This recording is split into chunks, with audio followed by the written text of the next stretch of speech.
মসজিদে তুমি যাও আর না যাও, কিন্তু মসজিদের ঘাট তোমার বাড়ি ঠিকই আসবে। আর যেদিন আসবে না, সেদিন তোমাকে তোমার আসল ঠিকানায় নিয়ে যাবে। তাই বলছি ভাই, পৃথিবীতে থাকতে অহংকার করিও না। এই অহংকার তোমাকে একদিন এই মাটিতে মিশিয়ে দিয়ে যাবে।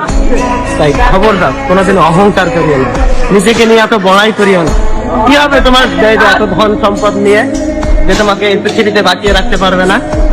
তাই ধন সম্পদ আল্লাহর রাস্তায় দান করতে থাকো, আর নিজের অহংকারকে কমাতে থাকো।